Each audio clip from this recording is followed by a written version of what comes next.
Udeleženec dogodka v Ljubljani je tudi priznani psiholog iz Aten, Ilijas Рафаήλ, dolgoletni sodelavec inštituta IASIS, ki upravlja sprejemne centre za begunce in prosilce za azil. Good evening, Mr. Рафаήλ. Thank you very much for coming.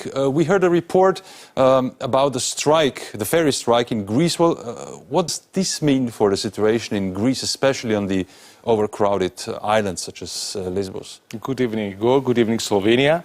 Actually, yes, this last day we had a strike in the ship field. So 500 of migrants stuck on Greek islands because they cannot move to Athens. Well, Greece has been the hottest spot in this refugee crisis in Europe, and that's for years. Well, how has this new chapter of this old phenomena, migrations, changed the face of Greece? How did it change your society? For Greece, it's not a new phenomenon. It's a phenomenon the last 6 or 8 years, where we had a lot of a big period before by coming of these refugee people. But nowadays, because the problem is very, very big, expanded to other European countries. So the information now is in your hands. So, but what is the situation in Greece right now? We hear about thousands and several thousands of people stranded in your country, not wanting to stay, just the same in Slovenia? Statistics said, official statistics said that from January 2015 to July 2015, 124,000 people came to Greece. And if we follow the flow of this migration, we can see that more than 1 million people are around Athens and city center. As you can imagine, this changes a lot of the whole geography, human geography of Athens. Well, you've been participating in this discussion in Slovenia. Have you seen anything from what you heard here in Slovenia? What is your impression on Slovenia coping with the refugee crisis? The new trend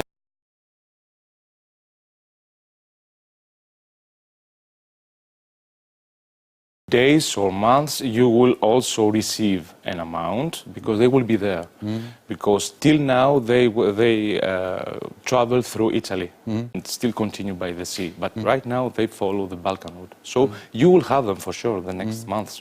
You are personally specialized in assisting young refugees or migrants. One would say that young people are a little more adaptable to new situations and furthermore could integrate easily to new societies.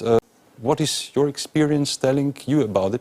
I have the responsibility of huge shelter in Athens, for accompanied minors from 6 years old to 17 years old.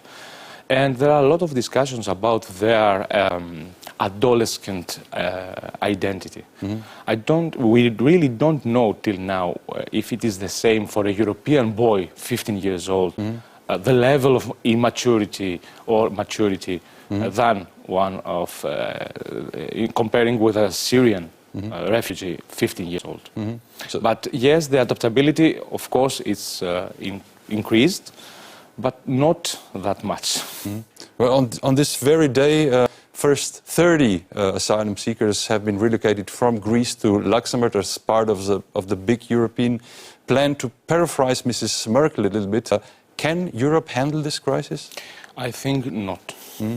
Really, our experience in Greece says that we cannot stop it because it depends on several things that there are around this refugees issue. But we have to manage it. Let's say, let's focus on how to manage, not to stop it. What is your impression? Does Europe manage this crisis? Right now, no.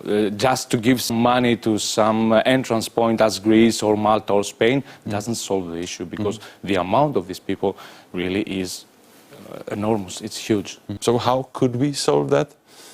Start negotiations all together, following the same rules all together, and try to find the main point actions, which is the war situation, the trafficking situation, because you know, around this story of migration and refugees, there is a big business. We have to stop this business. Okay, thank you. We say that we know that every person of this migrant pays 8,000 euros per capita to travel. It's huge. sad truth. Mr. Рафαήλ, thank you very much for the interview and best of luck in your precious work in Greece. Good night. Thank you very much.